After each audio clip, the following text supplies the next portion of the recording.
Mokuyu, Motumbá, Colofé, Axé, Saravá, salve, salve. Hoje eu estou aqui no Ilefunfum, Axé Oxogun, numa tarde de trabalho como muitos pais e mães de santos, zeladores e zeladoras de santo costumam fazer no seu cotidiano.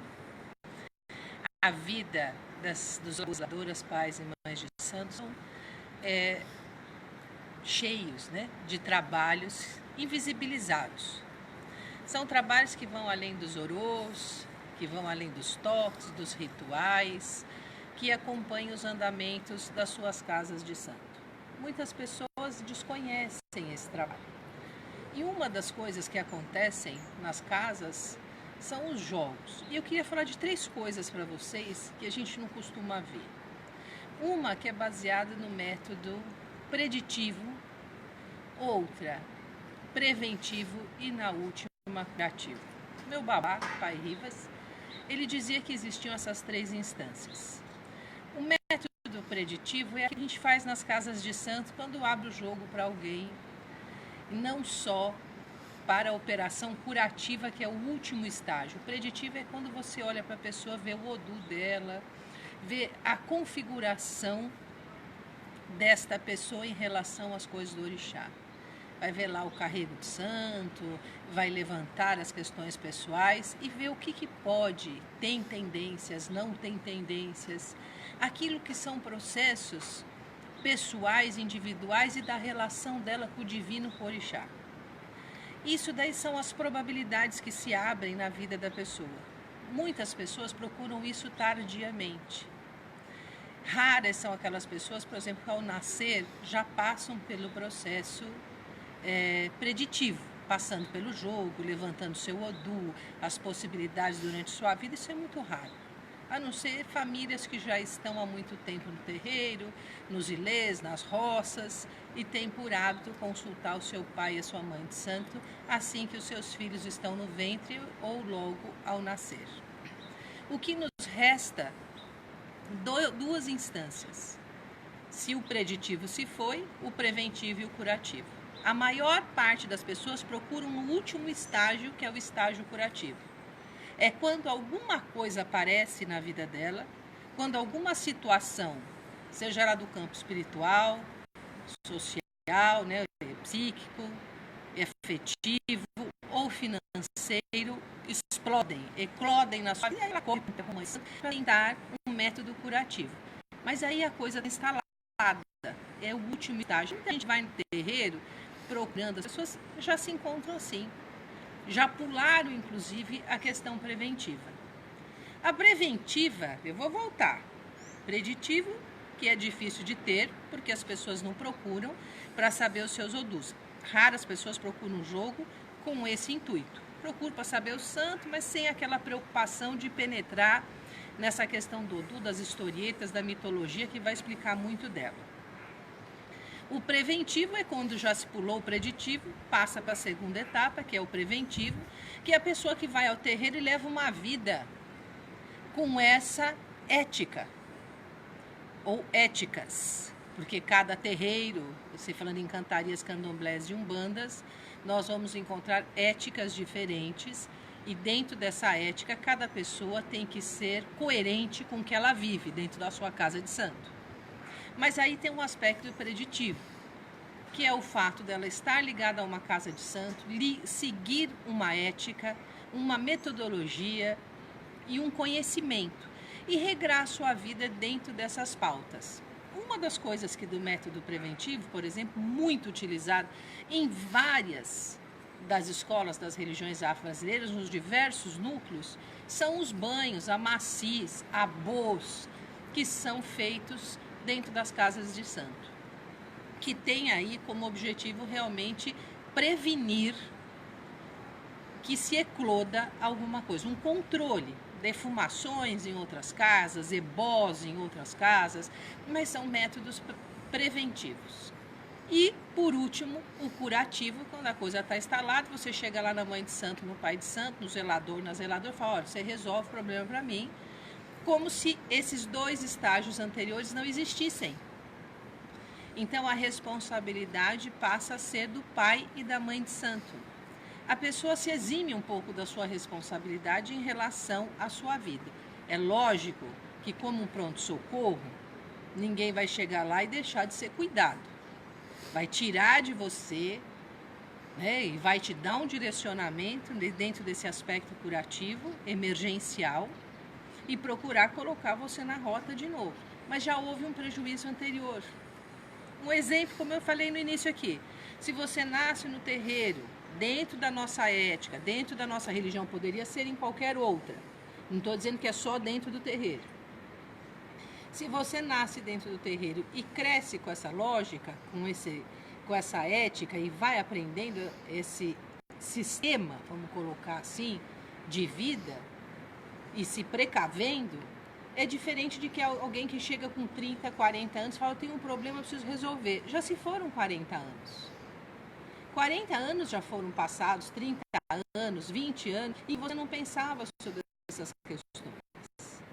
E aí você precisa otimizar esse processo. Muitas vezes essa otimização ela pode se dar ou não por meio da iniciação, se isso estiver no destino da pessoa, porque também é uma outra questão do processo curativo, que as pessoas acham que chega, faz iniciação, está curado de tudo. Não é bem assim. O processo curativo, ele demanda tempo, ele demanda esforço, ele demanda aprendizado, ele demanda uma reconfiguração do modus operandi da sua vida. A iniciação é isso. A iniciação não é um ato isolado que você chega lá, recebe o medicamento na veia e sai no vinho. Não. Pelo menos na minha casa de santo, não é assim e não foi assim que eu aprendi com meu pai de santo. Aliás, a sua iniciação é o marco de uma trajetória, não é o fim dela. Quando você é iniciado, você marca o início de uma nova trajetória e começa a caminhada, não é o fim dessa trajetória. Então, o processo de iniciação, ele é uma constante, sempre haverá alguém mais velho que você. Né? E dentro de uma casa de santo sempre vai ter um zelador, uma zeladora a qual você está ligado dentro da sua tradição. Mas eu estou falando sobre isso porque nos terreiros antigamente as roças tinham mais acesso à natureza, e a natureza por si só ela tem uma série de medicamentos, né? Sejam elas minerais, vegetais ou animais, que são medicamentos que estão aí no segundo estágio, no preventivo. E as pessoas tinham muito acesso a isso. E com o processo de urbanização, isso foi ficando muito longe. Né? Os terreiros começaram a ter dificuldades de como acessar isso, não só o conhecimento, como o bem em si. Era fácil, antigamente você ia, colhia alguma coisa, ia lá e aplicava na pessoa. Hoje você precisa de um intermediário. Você precisa de alguém que vá para o mercado, comprar uma erva com herveiro, ou produzir no seu espaço terreiro um mínimo para você utilizar nas pessoas quando elas acorrem até a sua casa de santo. Então nós ficamos, primeiro, com o processo preditivo, que isso é dado pelo jogo, muitas vezes negligenciado. O processo preventivo, que é quando a pessoa começa a ter a sua iniciação ou não, mas cresce dentro de uma ética, de uma religião. E o processo curativo, que é o último estágio, que acho que a maior parte das pessoas estão nesse momento, no processo curativo, que é quando a gente perde esse contato. E eu vou retomar por que eu falei das roças, né, dos terreiros que tinham espaços verdes, amplos, as pessoas muitas vezes moravam naquele local, que já é um processo preventivo, porque você tem contato com uma dinâmica de vida outra. Eu preciso estar fechado dentro do terreiro para eu poder ter um processo preventivo? De jeito nenhum. Aqui, por exemplo, na minha comunidade, eu moro na cidade de Itanhaém, as pessoas moram nas suas casas, têm as suas vidas, seus trabalhos, saem da sua casa, vão ganhar o seu dinheiro, mas tem um contato mais estreito com o terreiro. O terreiro não é um lugar distante, nem fisicamente. É um lugar próximo. E o contato é mais vinculado, não é uma vez por mês, 2 vezes por mês. É um contato que demanda um encontro, né? Mais, vamos dizer, diário dessas pessoas. Ou de uma forma ou de outra, fisicamente ou não, para algumas outras pessoas. E a gente tenta, então, dentro do segundo aspecto, que é o preventivo, fazer com que as pessoas foquem nisso, para não chegar no último estágio. E quando você chega no último estágio, você corre atrás do prejuízo. Você está sempre devendo alguma coisa nesse processo de reconstituição, que aí é uma reconstituição. A gente não fala para o nosso filho, não põe blusa para não ficar doente, evita, não anda descalço. Existe a contrapartida do ponto de vista sobrenatural, que é essa prevenção. Não faça isso, que são as quisilas, os euós, né? Procure evitar. Existem quisilas que são gustativas de comida, mas existem quisilas que são, e euós, que são comportamentais. Então a gente procura trazer para a pessoa que ele falou, olha, o seu santo não gosta muito disso, ou gosta daquilo, para você não entrar numa linha de conflito. E eu acho muito bonito dentro das religiões afro-brasileiras, porque quando você sabe o seu santo, a pessoa sabe o dela, existem os mitos, você vai saber quando eles se encontram ou quando eles se distanciam. Vai facilitar a sua convivência em sociedade, que também é um método preventivo. Olha, se eu sou filha de Xangô, tenho um filho de Oxóssi, a coisa é um pouquinho mais difícil, tenho uma filha de Oiá, a coisa vai mais fácil.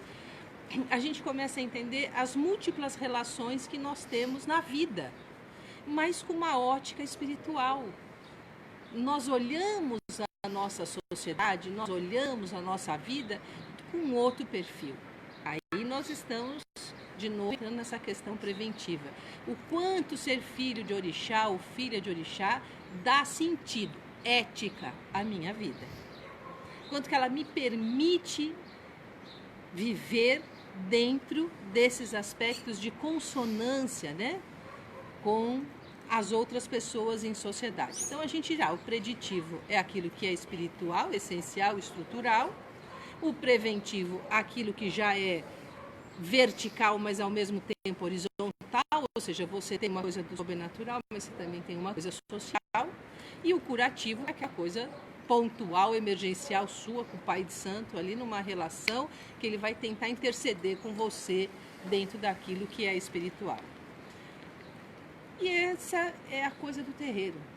Pai e Mãe de Santo vivem nessas nuances. Cada pessoa que a gente atende, cada pessoa que a gente recebe, cada orô, ritual, ele tem um olhar sobre isso. Às vezes consciente do Pai e da Mãe de Santo, às vezes não tão conscientes com essa linguagem, mas a questão estrutural está posta ali. As pessoas vão seguindo essa lógica. Isso para mim é maravilhoso.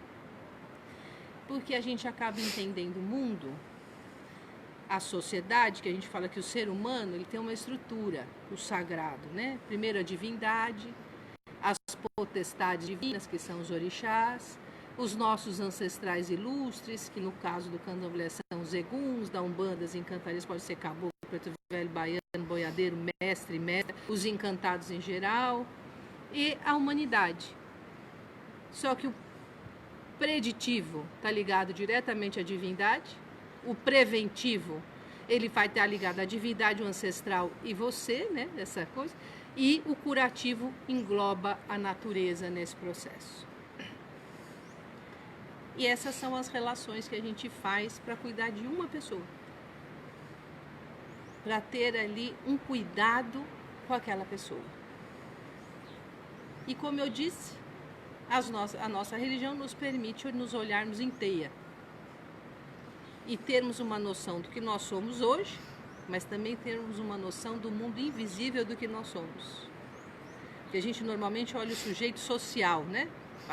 Aquela personalidade social. A gente não olha aquela personalidade espiritual, o que ele traz por detrás dele, que vai estar diretamente ligado ao preditivo. Quando a gente é só um ser social, é difícil entrar no preditivo. Vai ser preventivo e curativo. E nós temos que nos entender, aí eu vou plagiar aqui um grande sociólogo e antropólogo, né, da nossa sociedade, que fez uma descrição sobre o conceito de pessoa.